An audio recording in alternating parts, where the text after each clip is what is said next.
to imagine all life as you know it stopping instantaneously and every molecule in your body exploding at the speed of light. Total protonic reversal. Protonic reversal. Protonic reversal with your host, Conan Neutron.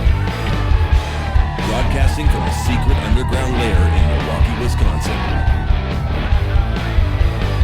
A gigantic middle finger to everything that is rotten about music, rock and roll, and corporate power. The thing is, though, if you don't laugh, you're going to go on a killing spree with sharp nails. Confidence of a hero or a fool. I wasn't exactly certain which. Could not be more professional. It's only one I choose to devote my life to. That's okay. It means something. It means something. And take that away. You know, that's my take. What's yours? Protonic reversal.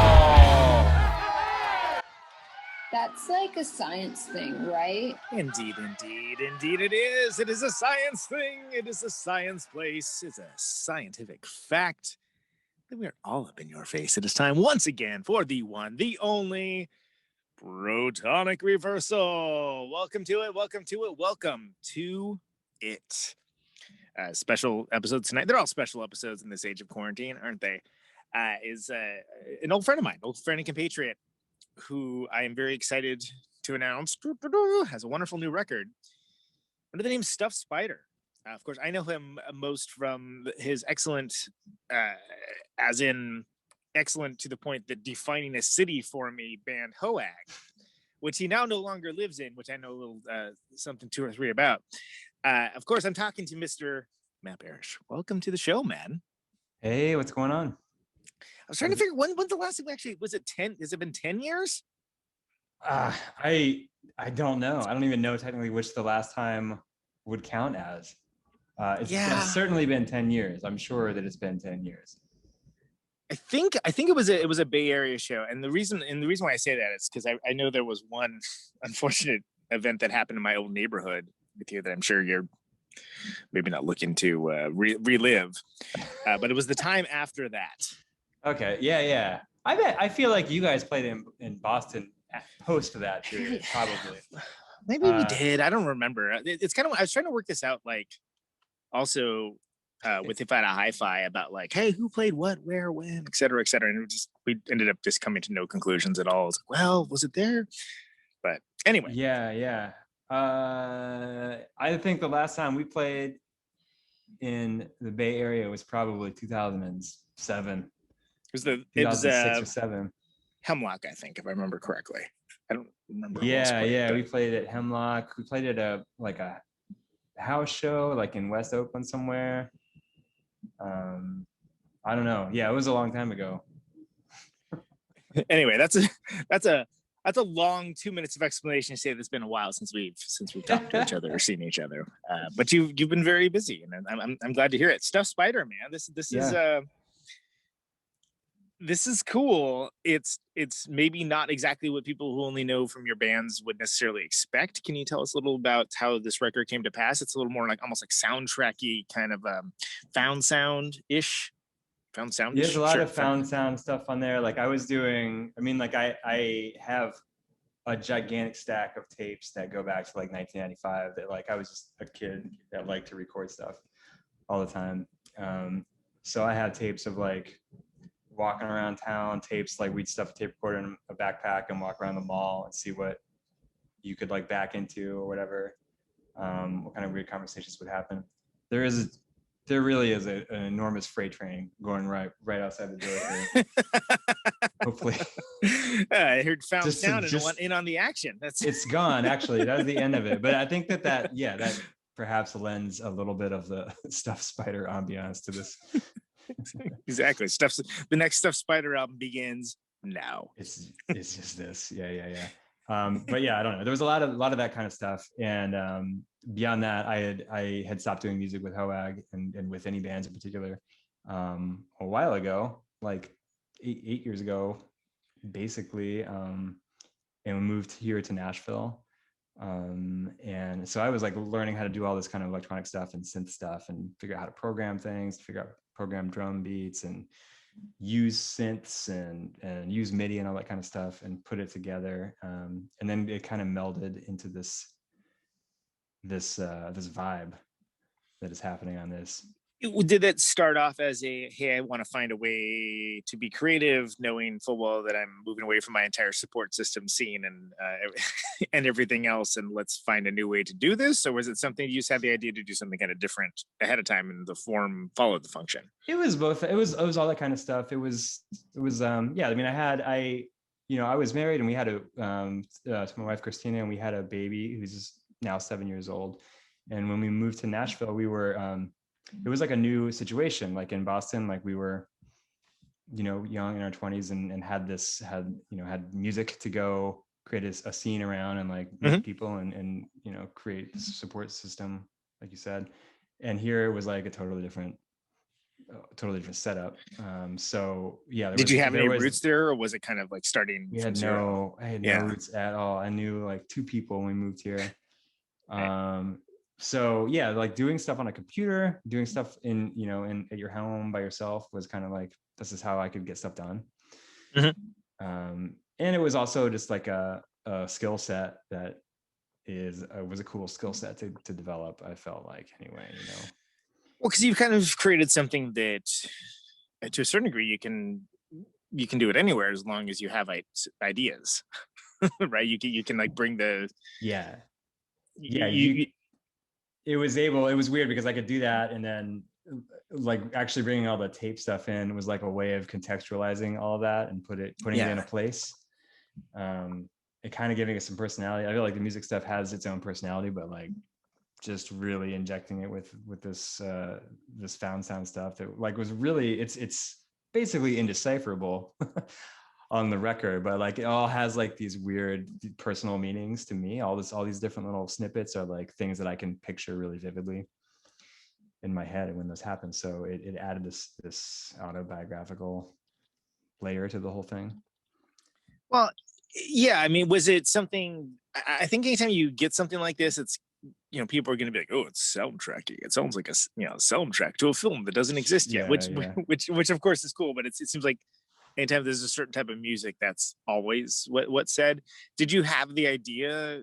But I guess in this case, what I'm driving at is that it actually feels kind of soundtrackish, like as if you were trying to do that. Was it something where it's not that it's not foregrounded as music, but it's not necessarily meant to be in the background, but it's meant to evoke mood? Yeah. And was that a big factor for this? I don't know if it was like a conscious thing, but I mean, that's a lot of the music that I listen to is that way.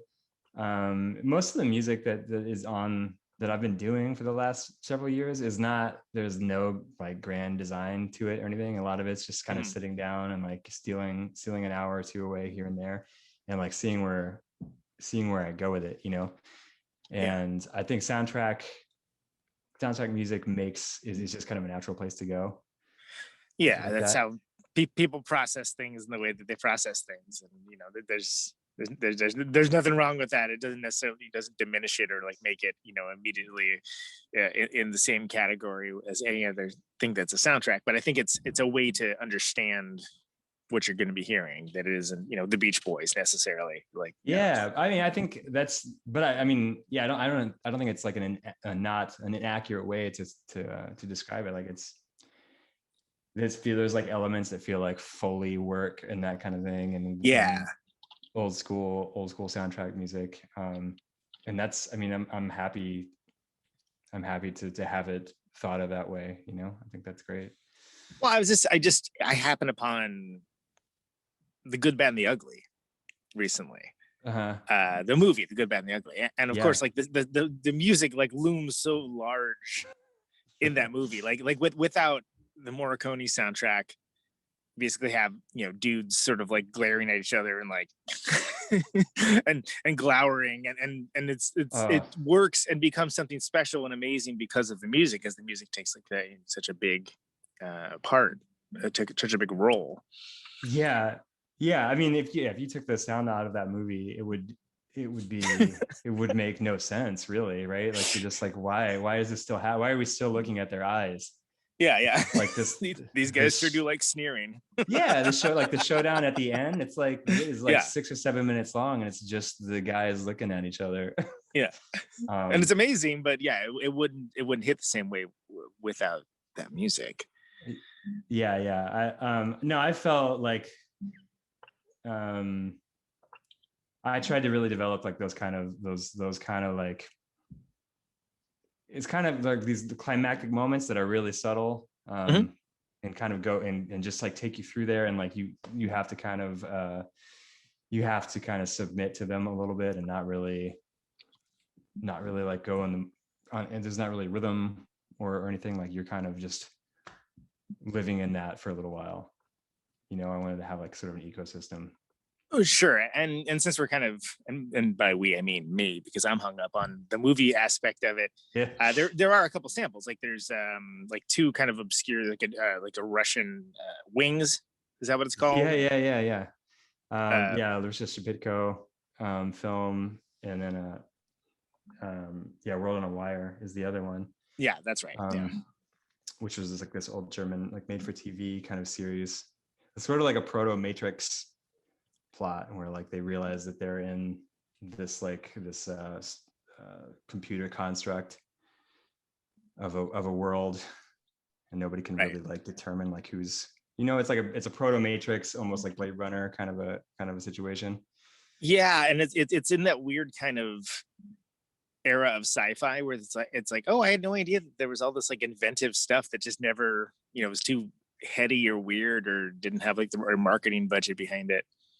Yeah, that's like that's the whole theme of like a lot of the stuff I was going through in that tape, or like I was making this music, was like that idea of like just sort of like discovering stuff that's old, that's like old, seems old. Like Fassbender seems old to anyone that's our age. It was Fassbender, yeah, that's right. Yeah, and but it's not that old, and it's like I feel like there's this irony that we all have to go through as we grow older, where we're like, all right, that came out, I don't know, like 6 years before I was born. And it's and through most of your life you're like, that's ancient history, man, I don't relate to that at all. And then like sooner or later you start to realize like this stuff is not that old, and I relate to it more and more the older I get, and it's like not, it doesn't seem out of my experience at all. And you have some affinity to it that maybe you didn't quite realize at first, because you're coming out with preconceived notions, or generational biases. I don't know what the plural of that is. You had a bias that was caused by your generation. Yeah, because like we all go through that thing where you suddenly you have like that relativity moment where you're like, oh my god, Nirvana is as old as Elvis was right now, or whatever. And you're like, none of this matters anymore. I had the completely wrong time frame on any of this stuff growing up.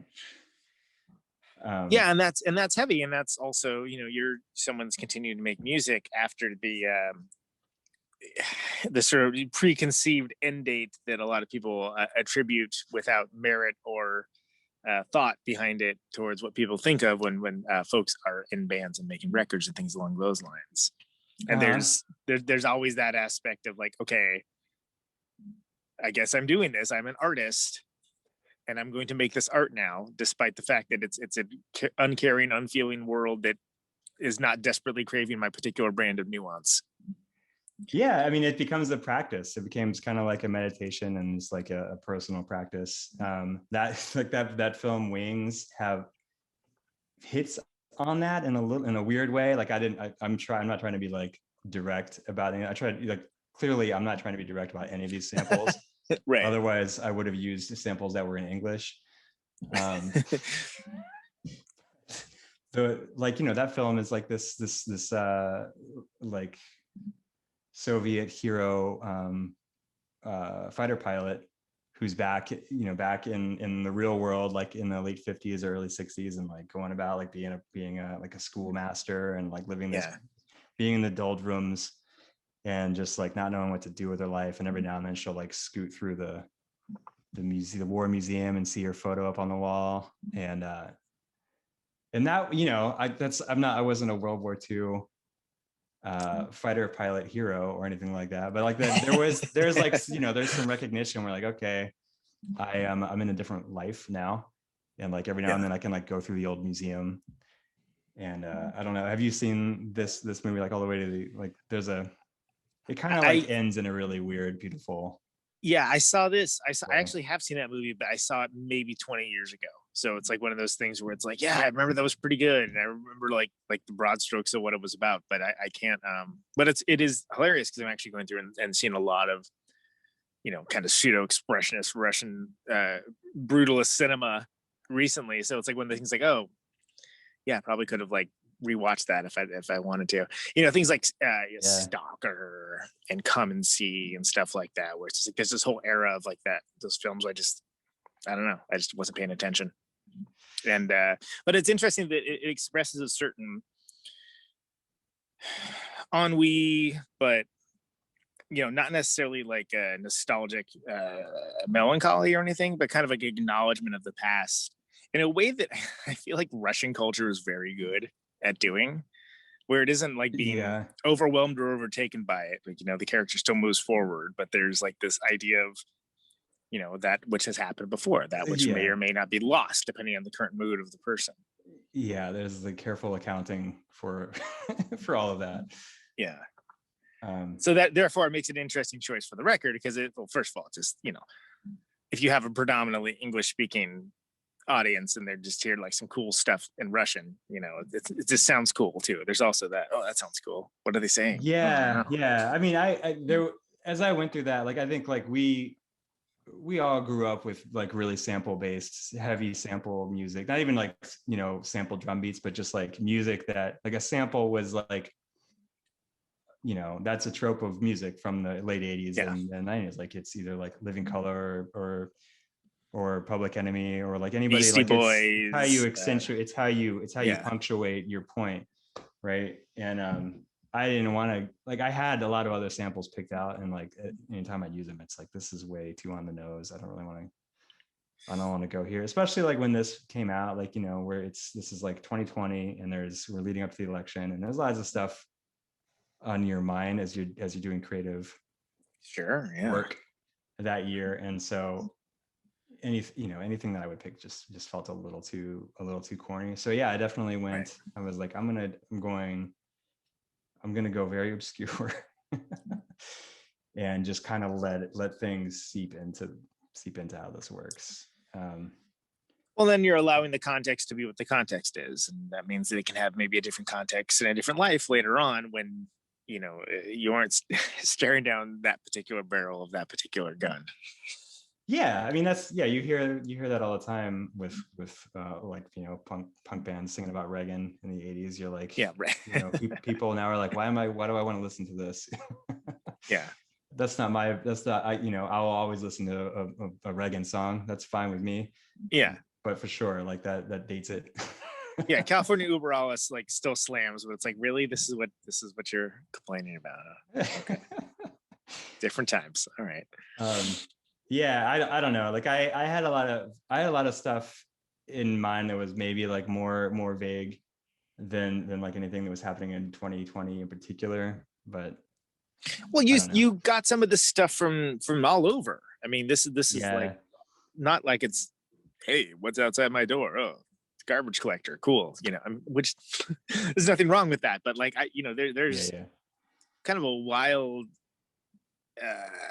there's a wild smattering, like a smorgasbord of different sound from different places and different things. And how do you even begin? Like, do you make notes on like stuff you think it's cool and that like you got to remember to use, or is like the Burroughs cut up method? Like, how do you even put something like this together? I did a lot of that. I did a lot of just like throwing tapes onto a hard drive in kind of a mad dash, and then trying to go through it systematically. I didn't really I tried to get a tape on at once because I had a 4-track attached to the computer, and I didn't want that out too long because it's in the way and a mess. So I got that out of the way really quickly, and then kind of like I sort of cataloged all that stuff, and then would go through it. And like I'd spend a couple days like cataloging stuff and cutting it up into like little usable bits and then seeing where they can go. A lot of it is like textural, honestly. Like there wasn't a ton of stuff that was just like, here is a song that's clearly about this particular thing, so I need to use this sample. Really, it was more textural, and how does it sound with this bit, and how does it tie it together? But, did you ever have any like nice surprises of just like, oh, I didn't expect that to hit how it does? That's kind of interesting.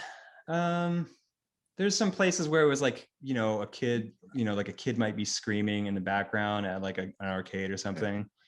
And it's just like a kid screaming at a mall. It's not a big deal. Like you hear that everywhere. But like if it's like placed in a certain spot, it has this weird cathartic release. Like a lot of it's mostly because you don't know why the kid's screaming. Like when it's removed from context, like what's going on? Yeah, it's like a horror film. Yeah, exactly. Which I'm sure like being at the mall with screaming kids feels that way to a lot of people anyway. It can definitely be a horror film for sure. That's just a mundane one. That's kind of how it went. It was like taking those pieces and flipping them and once they get to a certain point in the process, they're not really what they were to begin with. I'm not thinking of it as like, here's this clip from when I was 22 or in my dorm room or something, or that kind of thing. Like a lot of them, some of them are still really tightly connected that way, but most of it's just sound, I think. I normally think the whole band name thing is maybe the dumbest question you can ever go for, but for something this like heady and kind of, I don't know, academic, maybe the wrong term, but like how did you settle upon calling it under the Stuffed Spider moniker? Stuffed Spider is it's a reference to a stuffed animal that my kid has. It's a huge spider that we got at like a Rainforest Cafe. It was on sale. It was like 75% off because it's an ugly, creepy spider that nobody wants. It's a niche interest, I think. It's the pleasant way to say that. Yeah, it's totally it's a niche pet. Like it's not anywhere near as in demand as the sloth. Right. Yeah. Sloths are there's a universality to a sloth. I think, I don't know, there's something about how they interact with the world that I think is actually hit the zeitgeist in an interesting way. I think maybe that's like how some people feel like when stuff's flying around them. There's they're incredible, right? Like that's a MVP of YouTube is the sloth videos. Those things are. Oh, it's solid gold. I mean, if you could be as chill as a sloth, you'd be in good shape. Yeah, if you are watching this show later on YouTube, turn it off and go watch a sloth. I love exclusively sloth-related content on that channel from here. But you have the spider, the stuffed spider, which is it's interesting because it's so hard to like have a band or project name or whatever that hasn't been done to death, right? And I'm like, oh, stuffed spider. Yeah, all right, I know what that is. Cool. Yeah. I've been reading a ton of Silver Surfer lately. I've been reading a bunch of old comics to Marsden, to my kid, and I love the old Silver Surfer. I got really into like that S alliteration, and when you read the old Silver Surfer, that's like the thing that they do. Yeah. I wouldn't have understood that like when I was like 7 when I first got these comics, but like it is hardcore S alliterated everywhere. It's like they just had a dictionary open. They had it open to S, and they're like, all right, I need 2 S words and a line. Yeah, it's like Stanley had a quota. He's like, we're not putting this one out unless I get 50 S's in this thing. Okay, that's Kopf Explodert, like head explode, right? That's what that is. Yeah. I took 3 Jahren after Oberschule. Expecting Deutsch nicht so good. I mean, I'm not that good. I have a German mother-in-law, and then nice. She does nothing but ridicule me when I try and speak German. So my favorite. my favorite diss slash just harsh articulation of maybe my language skills not being where they should be was attempting to, thinking I was being all fancy, talking to a German fan in email, and he said that my German was like a child's trying to speak with a mouthful of marbles. I was like, damn.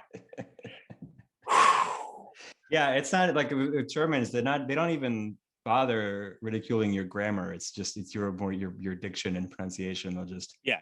Well, because that's what the nuance of all it is, right? So that's where it gets you. That's everything is in your der, die, and das and such. Right. Anyway, so that song has the World on the Wire sample in it up front. But yeah, I think like the general idea that's happening, I think across that whole tape is just like trying to figure out what happens as brains, as like these like masses of population kind of like go into this sort of brainwashed culture. For something that's coming in, that's a 2019, 2020 hot topic. Yeah, very hot topic.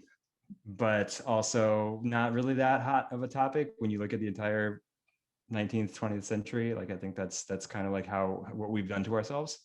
Yeah. Throughout different phases in the last modern history. So there's a lot of stuff that kind of like just like dips into the streams of thought in the last like 100 years of that. There's a lot of kind of like re-education kind of stuff. There's obviously like a lot of Soviet kind of tiptoeing around with the Shipiko stuff we were talking about, and then the album is called Secret Speech, which was like a 50s Soviet big deal with Khrushchev and everything. Yeah. And trying to figure out like how I'm not trying to figure anything out with the tape, but exploring that mindset of like how we deal with getting each other to finding the line between getting each other to agree with things and getting each other to like be terrified of disagreeing. Yeah, using that context. Things. Yeah. So did you have, and again, what I was asking earlier was that if you, like, do you just have a log of titles that you kind of imbue meaning into? No, it's serious. Yeah, do the songs as they develop kind of be like, this sounds like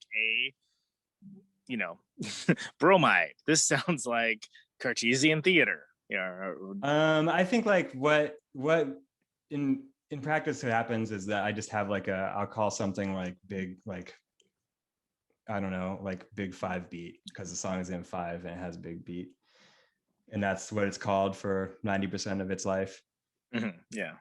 And then a lot of like the tying together conceptually comes towards the end when you kind of get a feel for like where the thing is going.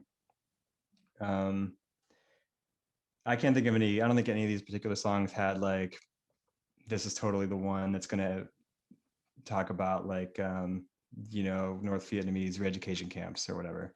Right.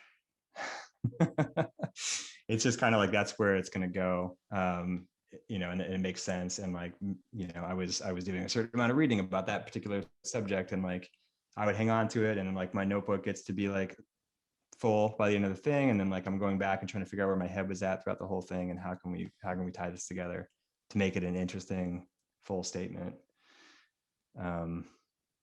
that feels like a journey, I guess, from point A to point B. The A to B, right? Like, it starts with like an idea. It starts off somewhere, ends up somewhere else. And do you have things where you have like, hey, I got a concept for this. I have a concept for this song, and let's find some stuff that fits that, or does it more inform the other way around? I think it's the other way around. I think it's like, do the music, figure out where it goes. And I think like we were saying earlier, like it's where it's the process, and so it's like a personal practice. Really, I think like for me, this is just like almost like a philosophical process of creating order out of things, and just like kind of spewing things into music and like kind of letting them be this formless, I'm going to create this and let's see where it goes. I'm not really in charge here. Really, like even if this is computer music, which I'm not, I don't know what I'm doing, honestly. Like I've been learning on the job with this tape. I don't know how to do this stuff. Like a lot of the stuff that you'll see or that you can hear on the tape is like the first time I did that, like, wow, it's the first time I learned how to compress drums that way, or it's the first time I learned how to like automate automate any possible thing on a synthesizer, and it's like that's what that is, and that's just like a thing that's happening. And then I'll trying to make sense of all of it, either from a compositional standpoint or from like an audio design standpoint, or from how does this make sense together as some kind of consumable statement. Well, and it also seems, I mean, like, because HOAG seemed very much like a collaborative entity. Like it was like a band that you were writing songs in a room, playing them at people, playing them at the engineer when you're recording them. It's very much a collaborative entity. I mean, you don't have those other elements to yes and or sabotage in delightful ways. The ideas, you're kind of left in a vacuum when you're working with this kind of stuff, like right? How that band would work, and I try and basically set this stuff up the same way, in that I'm kind of like jamming on my own, and this is I'm just jamming on my own, and then throwing as much stuff onto a folder as I can, and then until I forget about it, and then come back, and then I'm just the arranger, really. And that's a lot of like how we did stuff in that band. Was we would just be in a room and like kind of make a mess for a while, and put it on record it all, and then like a lot of times it would be me. I'd go back and kind of like chop it up and make it make sense, and like take this thing and put it with just arranging songs basically. And I mean it was less work in a way, because like everybody in HOAG was an incredible musician. Like I was the weak link in that band. They were like really, really, really, everybody was really good, and like they could come up with stuff on the spot. And my main strength was that I would work on something beyond the day that we were in the space. Right. Like people would be in there and like just nail it, just do insane stuff, and then we'd all pack it up and go home, and then like 3 weeks later I would be the one who'd be like, hey guys, remember that thing we did? And people would be like, no. What thing? No, we're gonna do it, we're just gonna do it over and over again, it's gonna be a song now. That was how that went. And like I have like there's I have a friend here that I was playing with a lot more before quarantine happened. And that was kind of like one of the things that was the impetus of this, was that like I had been playing with somebody, and we're still in touch, but we don't practice anymore because we're not. Yeah, because nobody is. Yeah. And we have that same kind of vibe going, where we play. There's like 300 named songs we have sitting around. They're not really songs; they're just like things of like a 3-hour long tape that we cut up, and we're like, okay, I'm gonna name that this is that riff, whatever. Yeah. So I mean HOAG was that in going back to your original point. I think like there was a lot of that just complete chaos, and then we'd like pull it together. Right. The embrace of said chaos as an ethos, with the idea that you are indeed going to be going somewhere and isn't just chaos for chaos sake. Yeah. And that was like kind of like our calling card, was that we would do that. We'd pull it together for a song, and then like we would play, and it would just like barely hold together. but it was a delightful ride. It was like being on a vehicle that maybe you had some doubts as to its structural capabilities, but it got you from point A to point B, right? Right. Like I think like that was like I don't think it was kind of by design. Like I think that's like how I knew like some of the guys in HOAG I grew up together with. Like we grew up, like I knew since I was in 6th grade or whatever. So we grew up like going like listening to bootleg tapes, and like that's how, to me, like that's how you really like figured out what music was about, was like hearing a band that you loved, hearing what they were like live. And the ones that I liked the most were like the ones that were like unrecognizable, basically.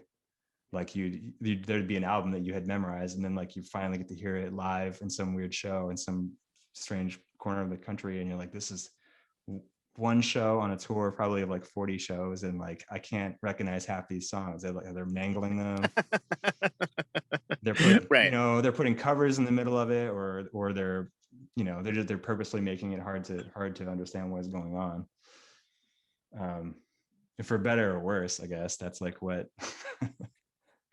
Well, I mean, did you ever feel like? 'Cause I feel like, I mean, Hoag was a pretty ripper live band. Like, it was something that I think you could kind of walk into it not knowing a single song and come away and be like, wow, that was great. Or that was unexpected, or come away with a strong reaction. And that's certainly one of the reasons why I kind of latched on to you guys, that it's especially when you're just night after night seeing bands, and most of them are just mediocre. Let's be frank. And yeah. Or you do that one thing by that one band, and that's what this band is. Okay, cool, I get it. Yeah.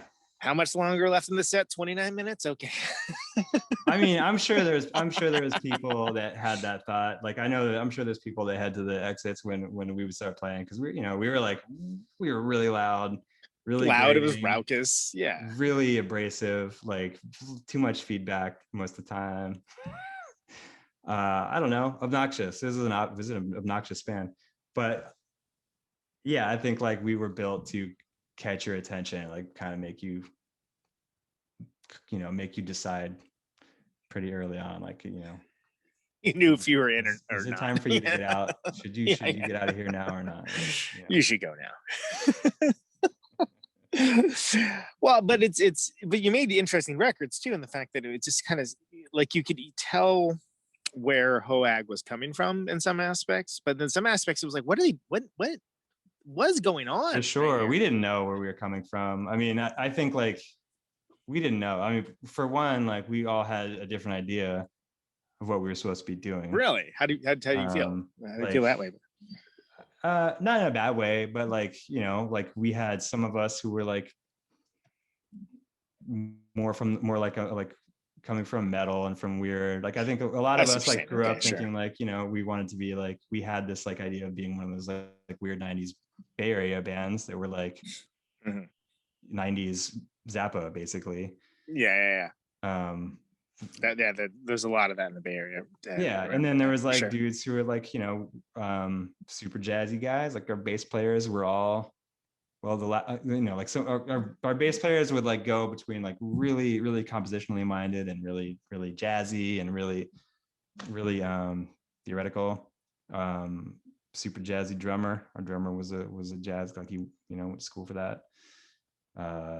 We did, everybody had a different idea of what it was that we were doing. But also like just me like going, I didn't know what I was doing. I moved to Boston in 97, and I was from the suburb. I was from the cornfields basically in Ohio. And I didn't know I didn't know how to handle myself in a city really. And like for me, like weird music was weird, like subcultural music was like stuff I saw in Spin, right? Like that was like my only that was your cultural touchstone. Yeah. And then when I got to Boston, we started doing band stuff. Like I think like the people that we started the band with were similar, and we were kind of like, I don't know how to put ourselves in this city. Boston is a super diverse rock scene where there's like hardcore, there's people that only listen to Britpop, there's mass art is there. Like when we started playing, like Lightning Bolt was really huge, and that was like from Providence was like forever this cooler city that was less than an hour away, and would like just wipe the floor with everybody because they were like so far out there and didn't care about whatever you thought it is that you were doing. So I don't know, like it was an easy city to feel like really lost in, because like everything was going on and you could go any direction. we kind of, I don't think we ever really committed to any particular direction. We got lucky that, I mean, we got to be friends with people like Neptune really early on, and that like was an anchor for us, I think, because I don't know, we could have been like circus music after, you know, like that. We could have taken the left turn and been like an Oingo Boingo cover band. Yeah, we're not that far away from being an Oingo Boingo cover band, to be honest, but I don't mind. Like I don't mind. There's hardly any genre that I like really minded playing with. We play with Sleepy Time Gorilla Museum. I'm down with it. That was fine. I think like we just never, we were always like that band that kind of like, we're in the middle. Like no matter where we do one show and we were like too normal for everybody there, and we play another show and we're like just way too weird for this scene. So it was interesting, and yeah, we had to just be just in your face and I guess captivating or like urgent, just to get people to not worry about what style of music we were doing, whatever. Good. So Stuff Spider's Secret Speech. So you just want to double down on the alliteration with that, right? That's just F you if you got a lisp, you'll never speak this aloud. Is that? Yeah, I guess that was where it went. Yeah. Super alliterated. You can sound like a snake. Secret Speech.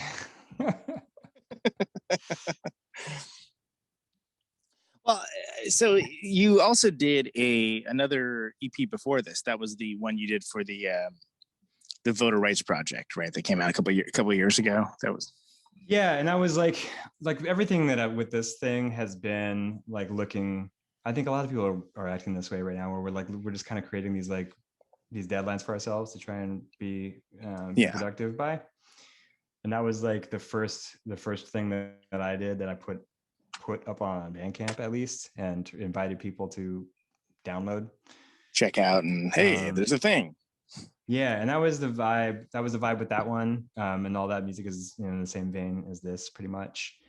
A lot of like weird collage and figuring out what I can do with the recording in Renoise or Ableton Live or whatever I had going on with this kind of stuff. Secret Speech was the same way. Like I put that out. What started actually with quarantine. My friend Dan, who's in Neptune, has a label called Wrong Hole Archival Bureau, and he started putting out a call for like getting people who are in that circle to put to contribute to these compilations that were basically like stuff that they had done at home. Didn't matter what the setups were. It's a pretty experimental label, so I can't remember how he worded it, but it was essentially like, it could be something you're doing that's a recording in progress, or it can be like you just dropping some pots and pans down the stairs or whatever and recording them. Like, right, this is a community project that we're working on. Yeah. So that was like the doing of it, not necessarily the perfect result necessarily. Yeah, and just like working, building something together. Like, so a lot of us on those comps know each other. A lot of us don't know. Like Dan knows everybody, obviously, but it's cool to be a part of that. And that's how anything in different music scenes comes together. Like somebody's sort of an anchor, and they pull in work from everybody in their orbit, pretty much. And if you're lucky as part of that, you might like bump into somebody else who's like-minded or who compliments you in an interesting way. And so that was really fun. And it was like just kind of an honor to be a part of that whole crew, because it was like people that I had known, people that I didn't know but sort of knew of, and had admired their work from afar. And then we agreed to put this tape out, and that was like that was all the motivation I needed, really. And it was nice. Can you hear me? Yeah. Sorry. There's like a gong that I'm doing because the story's boring or something. That's literally just a spring that was in an opportune place, and I'm fiddling around with things. So that's So that was the EP, the Lame Enter First was like the first like release then. Yeah. Stuff, right. Yep. How long had you been kind of putting stuff together before that, though? Because it'd been a while since you had moved. I have been doing that. A lot of life had happened. Oh, I have been doing that since I moved here, basically. Because I had essentially like I didn't have an 8-track that worked. I didn't have any way to record music anymore. I didn't have like a way to multi-track stuff. Like that's how I had done stuff since I was like 18, was like using a 4-track or an 8-track or whatever. And I didn't have that capability anymore. So I started using Ableton to, either do, mix samples together or program MIDI stuff together. And then my friend Ryan Brown, who's the most recent Hoag bass player, he was using Renoise, this program Renoise, a lot to compose music. And Renoise is this weird like tracker, like sample tracker that's it's kind of willfully obtuse. It's hard to use. It's just weird. Oh, thank goodness. It looks like it's one of those programs that just looks like scrolling code kind of once you hit play. It's just like numbers flying past you. You're in the Matrix now, baby. Yeah, and I was like, I gotta learn how to use this thing. This is like the most insane looking program to be using. And to my detriment, probably, because that added probably 3 years to my learning curve. But like, I don't know, I was doing a lot of stuff for a long time. And I my first project was doing a bunch of like surf covers. Like I figured out really early on that like, I wasn't going to get anywhere, because I get really focused on stuff. When I'm learning a new platform or whatever, I'll learn how to do like one thing and it sounds cool. It's not even like that cool sounding, but like I'll get it and then like, okay, I want to make a song out of that, even though I don't know what I'm doing. So I started to just like arrange surf songs instead, because then there's like, there's a form that you have to work toward already. You're not just like, oh cool, this is a weird bloopy sound, that's a song now. Right, this is now my song, this bleep bloop is happening. Right, like that. And that's because that's my who are you, Find a Hi-Fi? Hey. Hi guys. What's up, DJ? All the love to the Hi-Fi guys. But yeah, you're if you've got like a sort of defined motif to start with, then you can kind of use that to get there.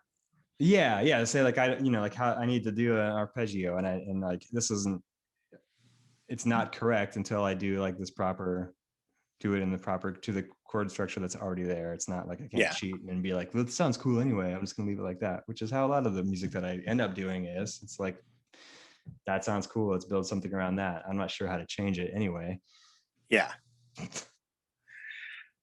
Well, that's always making the limitation part of the conceit of the project is, nothing wrong with that.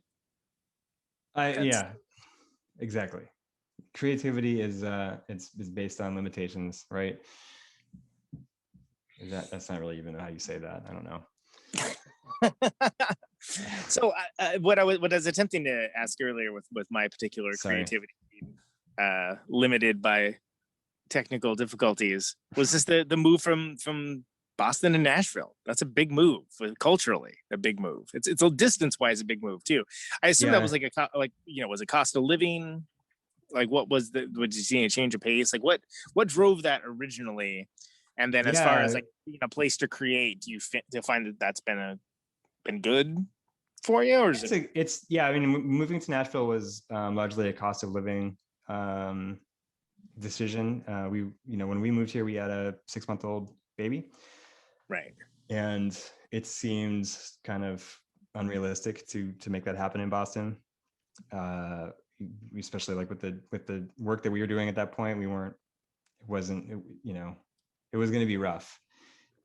So we moved here. We were either going to move to Chicago or here. Both of our families are from the Midwest. Christine's family's all outside of St. Louis, and mine's in Ohio. So we wanted to go somewhere that was kind of sort of equidistant to both of those places. Sure, yeah. And Nashville seemed like more of an adventure than Chicago. Chicago is awesome, really amazing city, but Nashville just seemed a little bit different. Yeah. So that's what we went with, and it's been really good since we got here. It's been it changes really fast. It's like any other city, like it's Oakland is the same way, like and Boston was the same way when I was there, and Brooklyn was the same way, where it's just kind of like the city is not what it was 10 years ago. It's not what it was 15 years ago. It's like it's very quickly gentrifying and all that kind of stuff. Yeah, that kind of seems to be a story that's happening for almost every city, though. So it's like, it used to be like, oh, so-and-so used to be so different. Now it's like, yeah, everywhere used to be so different. Everywhere, yeah. Yeah. It's been, yeah, I mean, like, so are you in Milwaukee now? Yeah. I moved to Milwaukee 3.5 years ago. Oh God, hold on. Yeah, I guess it's about 4 years now, because like I feel like this last year is just suspended animation. Like nothing's happened. So I feel like the last year hasn't happened. It's been over 4 years at this point. Yeah. Yeah. So is it like, because I mean, you were leaving kind of the same situation in Oakland as we were in Boston, I'm sure. Had to answer the same questions about it. Oh, why'd you do that? Do you have family there? No. Nobody. Like I knew when I came here, I knew there was a guy that I went to high school with that was doing music here. And there's a guy from Boston who had done music and was like doing a ton of music here now. Yeah. And outside of those people, I don't think I knew anybody. I think I had like a distant sort of extended family person here. Right. Who moved promptly after we moved here. But the idea is you wanted to have your own space here that you could call your own. We wanted to have our own space. Like we weren't thinking creatively, honestly, when we came here. It was like, let's get our footing, and see what we can do. It's you have a front yard, we have a backyard. I'm in a shed. We built like a studio in our backyard, this little studio. So that stuff, like none of that stuff we could have pulled off. Yeah. Good luck trying to do any of that in Boston. Exactly. We could have, I mean, like it's also like a totally different lifestyle. Like we came here, whenever people ask about like the scene or like music in Nashville, it's like my basic response is like, you are not asking a qualified person. It's not why you're there. Talk about that. Yeah. Like I could tell you all about Boston music from 10 years ago, but like I came here as somebody who has a kid, and my social life is going to daycare, and now going to like PTA meetings, and we meet, we live in a cool part of town. We meet cool people. We meet like music people, and we have a lot of like restaurant owner buddies, which we're really lucky to have that, because those are like really plugged in people who have a who have really good connection to the city, and that's like a great way to tap find out about that. A place. Yeah. But like music wise, like I wouldn't pretend to like give you the score on what it's like to do music in Nashville, really. Like I have friends of friends who do stuff, and some friends who do things, but like I wouldn't take my word for it. Like I'm not a guy who goes out to shows all the time. Yeah. Obviously right now for sure, but even beforehand, I don't know. It's a different city for sure. Like it's a more musically professional city than what I was used to. Yeah, music more as an industry rather than like this is a thing that is also done in addition to like the primary things that are done in that city. Yeah. But then interestingly, like kind of more specifically tuned to a certain genre that we'll go ahead and say that is not necessarily the one that you're from. Yeah, I mean there's a lot of like weirdo indie rock going on here. But yeah, like the headliner is always like CMA type stuff and country. But like I wouldn't say there's any less like weird kind of punk stuff going on than in a lot of cities here. There's a lot of really capable people who are like who want to get weird with whatever music they're doing, and people doing hardcore, people doing, I mean, like there's a write-up of my tape like a week or two ago, where it was just like, really, it's amazing that there's somebody doing something like that's outside of the country music norm here. And I was like, what are you talking about? There's like hundreds of people doing other kinds of music here. Yeah. So I don't know. Do you feel like when you think about the concept of, you know, a collaborative band or a band that like tours and does all the things that bands do, you feel like that's just like in your rear view at this point, or is it something where I think it would have to be, it'd have to be a really unique situation for that to happen again. Like I really like recording and I really like composing. I think like performance wise, it would be, I mean, for this music, I honestly have no clue how to do this music in front of people. I don't know how that would work.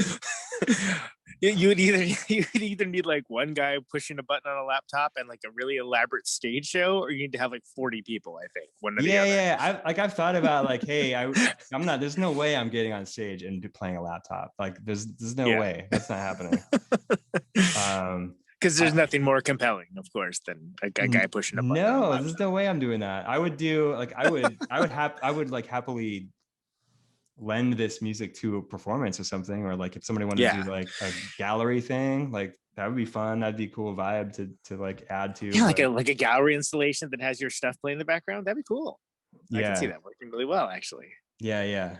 I mean, like eventually, if I was gonna play, I don't know, like my wife plays music. She writes. Christina writes. She was I can't remember if she was in Hoeg when you guys when Replicator played here. She was, there was an album, Dr. Cowboy, she was on. Yeah. And she plays. I think we played when she was in the band, but I don't think it was in Boston. I think I might have been in SF. Okay. If I remember, because that would have been like I don't know, later on. That would have been like 2007, maybe, right? So like kind of near the end. 2007-ish. So maybe that was the last, awesome. or maybe it could have been Boston. Maybe that was the last tour. I don't know. You know, nobody cares. Literally nobody cares. It's even too old. It's a long time ago. Hey, remember the show we played 13 years ago? Okay, fine. But it's anyway, like going like to that old Nirvana thing. It's like 13 years ago. That's like if I was in middle school, that's like you telling me about Led Zeppelin, basically. Right, exactly. I'd be like, what? Why are you telling me? Why are you talking about this? Nobody cares. No, I mean, I would love to, like, I would perform like in a rock band again, like if those kind of situations ever come up. You know, like I was saying, like I play with a dude who's awesome. And we've been just sidelined, and we'll see what happens with any of that kind of stuff. Yeah. Yes. Is that the I'm blanking on the name of that. What's the name of that band, that project? What is it? We don't even have a name. We've only gone back and forth for 3 years trying to figure out what. Oh, really? What the name would be? Yeah. No, that's just a guy, like someone that I've only started playing with here in Nashville. And we're just very slow, old and slow. It's hard. You're the right clock of time for it to be slow, because everything else is slow too, as well as fast. Well, and it's also weird because it's like I don't want to like start a rock band now, because like I've even seen with like right now, there's nothing to do. There's just you start an Instagram account, and like that's your whole existence is an Instagram account, and you're just like churning out content and you're doing little videos and stuff, and that's you know, that's fun, but I don't know, there's some stuff. Is that all there is? Is that all there is? Yeah. Well, that's a common theme on the show, and that's why it's always interesting to me whenever folks have found ways to stay creative and stay engaged and make cool stuff, you know, outside of the normal, quote unquote normal ways of doing things. And it's you know, it's an interesting record, the Stuff Spider record, and I think it's I hope some folks check it out, because I feel like you would be like, if you could get, I don't know, a popular Netflix show to like latch onto one of the songs or something, then like I could see there being like volumes and volumes of this stuff. Like, it's well done. And I say that as someone that, I appreciate it. I mean, you can ask anyone that's been around me. You know, I am heavily critical of all music direction in almost every show, because I think it's just lazy, and usually you can tell even like what song they tried to replace. So, you know, it's like, oh, great. Swelling strings, huh? Cool. That nobody thought of that. Yeah. Well, I have some friends that are like kind of in that scene where they're doing like, I don't know, like film music and podcast music and stuff like that. And I guess there are like there's like 3 or 4 tropes of sound effect that the director always wants to have, like no matter what, like no matter how many times you've heard this. Right. It's cliche, but it's cliche for a reason. We need, we need to have this section needs to be a low ominous drone. Yeah. Yeah, which is what really the first song on my tape starts off with. A nice low drone. And you know what? I'm not trying to talk trash on drone. I'm just saying that I think it's coming from like, I think it's interesting that you just got all this stuff from all over and are putting it together. Like in a way, it almost like it reminds me a little bit of the Project M13 Milk Cult record. Well, not saying anything like that. In the way that it's like yellow. I can't remember. This is like yellow and blue, like bluish cartoon. Yeah. That album was awesome. I played that. I was a DJ at BU, and I played a track off that, I think, almost every week. Well, and it reminds me of that in the way that it's like, there's the disparate things that are put together to kind of make a greater whole, and in a way that I feel like if you try to explain too much about it, someone's like, "Oh, that sounds terrible," and I don't want to listen to that. But like, you actually listen to it, it's like, "Oh no, it actually works. Like this actually lands." And it's not that this sounds like that record, but in that same spirit of like putting things together to create something new, just based on the context of the different stuff. I think it does something really neat. It's a cool record. I think that there's a future with this, and I would say that even if I hadn't, what'd you say, take the amp apart in your living room after playing with you in Boston. I feel like we did that quite a bit, frankly. But, I don't know. Maybe that's just like memory. Like, so when we were on tour, when Hoag was on tour, our thing, instead of taking amps apart, was our drummer was working on. I can't remember what the term is, but like getting into the guild for plumbing in Massachusetts. He was a plumber. Okay. And so everywhere we went, we got to be known as the band that would fix your toilet. That is a great reputation to have as a touring band. That's fantastic. Oh yeah, Eric fixed toilet. He could fix toilet with like almost no tool. I mean, you're on tour, right? Like a lot of times you get stuck in like some crappy venue. They're like, why don't you go sleep here? And the bathroom's broken, and we'd be like, oh, that stinks. And then they'd leave, and Eric would just go fix the toilet, and then we'd live like kings. And then you're the band that didn't break everything. You're the band that fixed everything. And then next thing you know, you got friends for life. Yeah, it's great. Oh yeah, people wanted us to come back. That's awesome. Yeah, well, I mean, hey, all the taking of amps apart that Ben did, like he works at Line 6 now and like designs amps and modeling for a living. So, hey, now, I'm not saying that like that had anything to do with it, but worked out okay for Ben. I think Eric became blacklisted by the guild because he quit to go on tour with us too many times. Oh, really? Oh, geez, that sucks, man. The guild.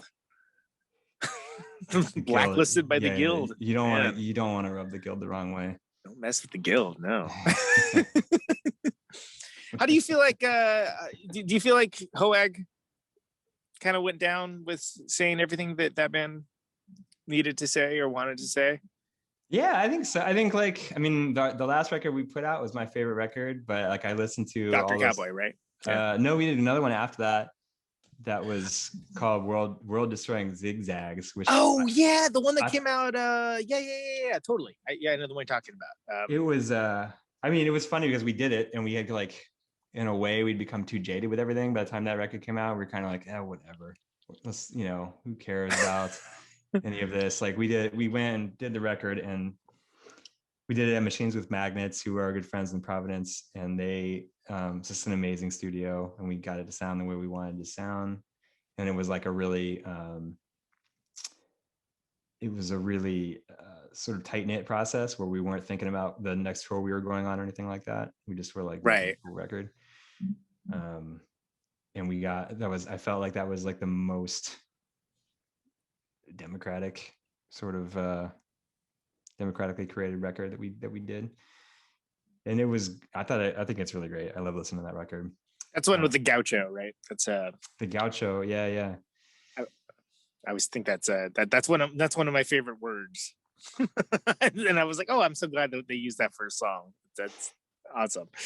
2012, 2013, around that neighborhood, right? So yeah, 2012. I don't know. We that was a great record. I don't know. I think we did what we needed to do with that band. Like we got everything out that we needed to get out. Everybody's kind of moved, spread out and moved on. Yeah. But I always feel lucky that I got to play with everybody that was in that band. I mean, every single person was incredible. I was lucky just to be kind of there in the middle of it, I guess. You did the kind of compilation different things too. Was that pretty easy to put together? We did, yeah, for the it was like for the last show we ever did. We did a B-side. We basically just did a compilation of all the like loose ends that were floating around. So that's No More Masterpieces is the name of that one, and it's like there's stuff that we recorded for the previous album. There's stuff that we did like for one-off compilations and stuff like that. There's like some all synth renditions. There's stuff that's like Tyler used to do a bunch of Game Boy music. Like he had I forget what the program's called, but you program everything to a Game Boy. So there's like one or two of our songs that were just like completely on a Game Boy arrangement, and it's a lot of that kind of stuff. Like it was fun to put together. And the last show we ever did was in September of 2013, and Christina was going on 8 months pregnant when we did that show. She was wild. We don't have any video of that, which is like huge. Yeah, that would have been awesome. Yeah. But she played, like she was like full on pregnant, like holding the guitar off to the side. Yeah. Playing and just nailing everything. Because she was like the most precise guitar player, like never flubbing anything. But there's like when you're that pregnant, there's like just the practicality of your body is shaped a certain way that may not be optimal fretting once you adjust. yeah I'm sure there's there's probably some famous guitar player who would hold a guitar like side like to the side or something. I can't think of who that would be, but it's my thing. I'm known for it. Yeah. She had a lot of like sort of different ways of doing things. Like I remember early on she emailed Steve Albini to be like, how do you do the guitar strap thing with your guitar? Because he would like the middle strap, the belt strap, kind of. Yeah. So she would check in with him because she had a sensitive back. Eventually she had a corset that she would wear that she had like attached the two ends of like a strap lock. Okay. Kind of guitar. So she could basically like attach the guitar to the corset. Yeah. So yeah, I mean, I guess like playing pregnant was another in a long line of unorthodox guitar mounting scenarios. Well, why not? An orthodox approach for an unorthodox band. I mean, that as a compliment. Matt, this has been great. Thanks so much for doing the show. Sorry for the difficulties. I think this is a great record. The stuffspider.bandcamp.com. You can get the cassette on dazzling yellow cassette. Bright yellow cassette. You want it. Yeah. Last question, only canned question I ever ask anybody is just why do you do what you do? I have no choice. I don't think it has to happen. It's just bad if I don't do it. It's all for me. It's a selfish endeavor.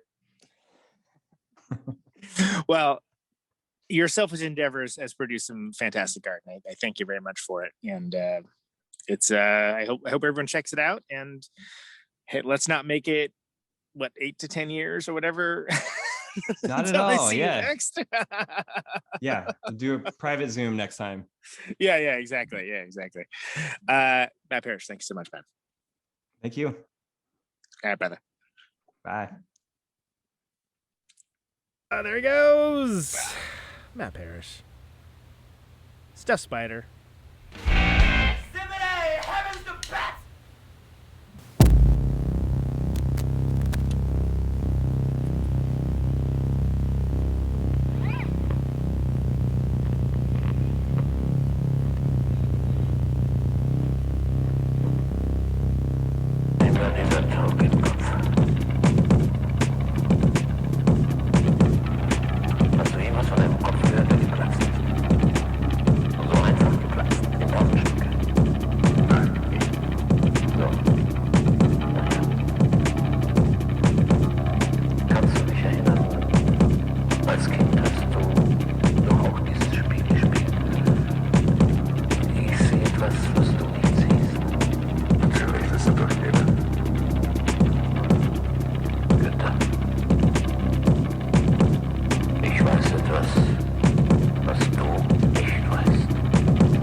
Okay, that's Cop Explodert. Like head explode, right? That's what that is? Yeah. Let's hear some Hoag.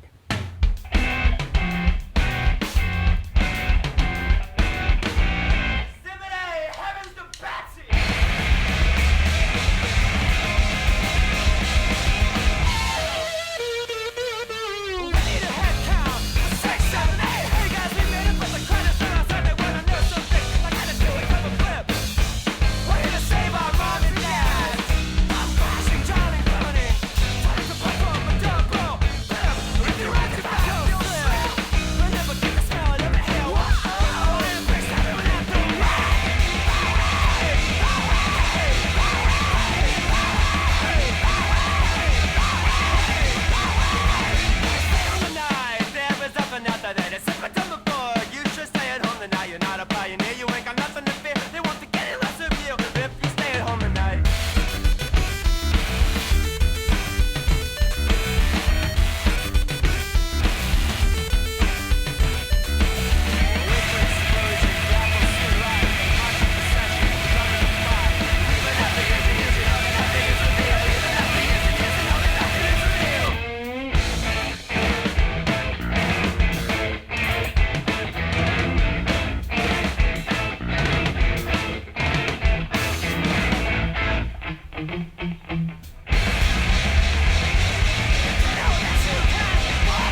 All right. So we had some Stuff Spider. We had some Hoag.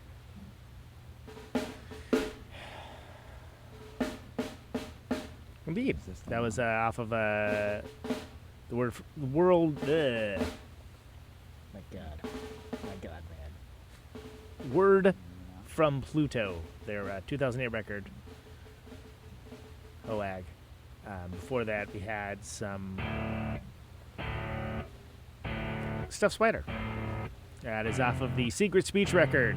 Stuffspider.bandcamp.com. Cool.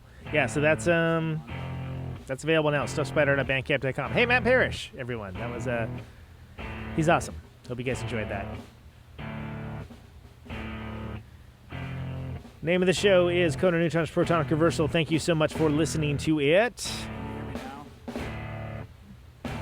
The show airs Thursdays, 8 Eastern, 7 Central, 6 Mountain, 5 Pacific on Radio Nope. Say yes to Nope. As we come to the close of our broadcast day. ProtonicReversal.com for the archives. Always free. No ads, no sponsors, no kidding. If you like the show and you'd like to get episodes sooner, $1 a month. Patreon.com/Protonic Reversal. $1 a month will get you there. Anyone within the sound of my voice. Thanks everybody for sending the episodes around, liking, subscribing, all that business. It's always appreciated. 50,000 watts of power. Thank you for listening.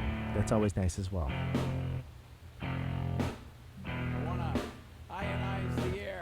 Stay tuned. We got a lot going on. A lot coming up. Appreciate you spending time with me in this show. This microphone turns sound into electricity. Stay safe out there.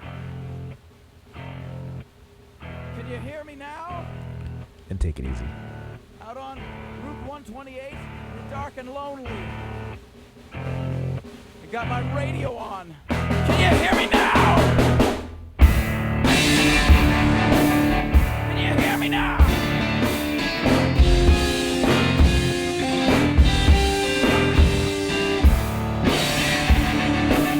Can you hear me now?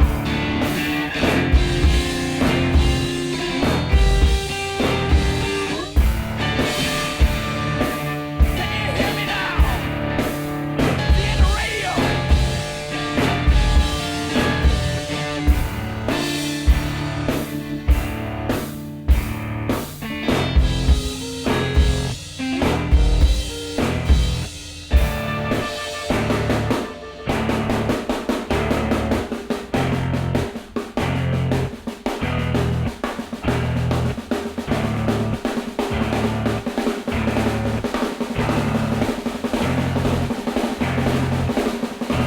And that snare drum and that drum roll means we've got a winner.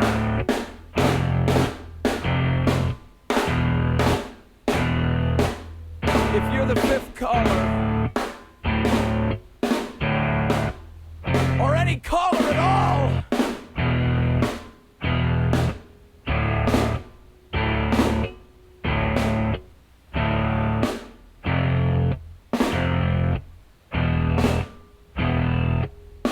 welcome to my top 10.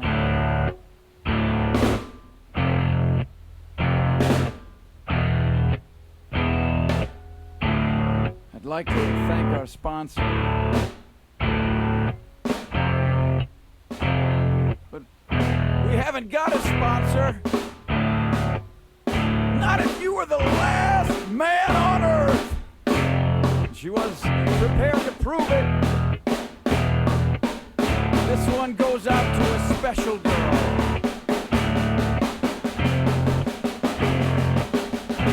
But there is no special girl.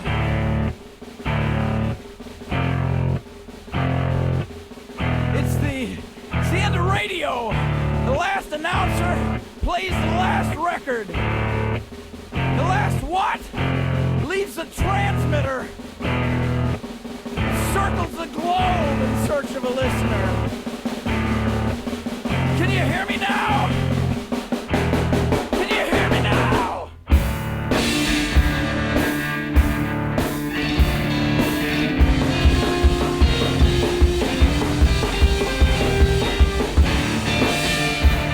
Can you hear me now?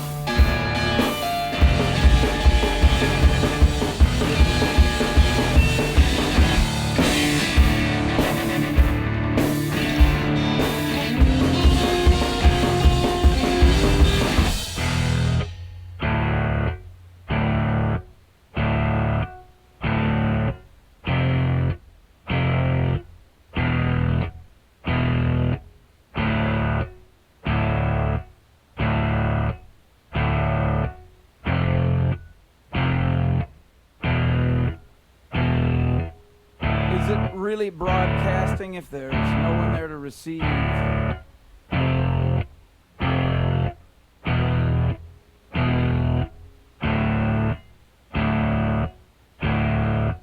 It's the end of radio. As we come to the close of our broadcast day,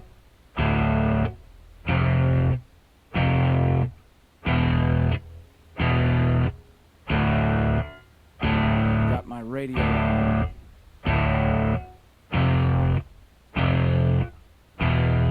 Can you hear me now? Can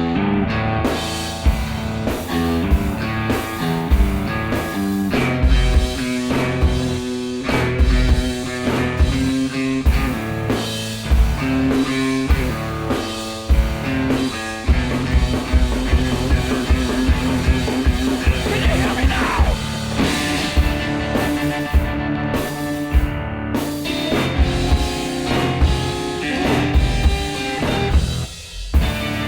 Can you hear me now?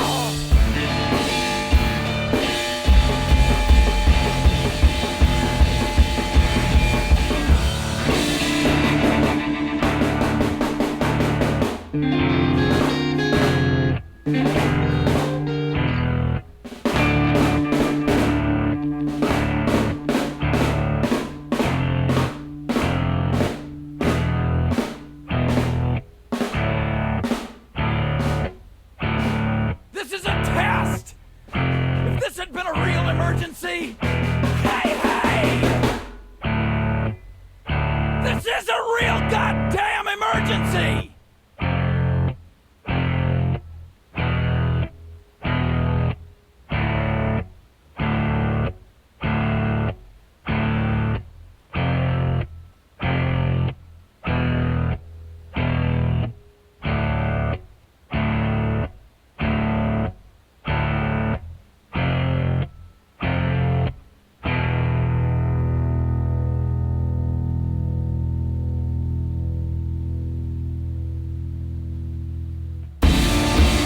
Reminds me of, I remember the one time That makes one of us.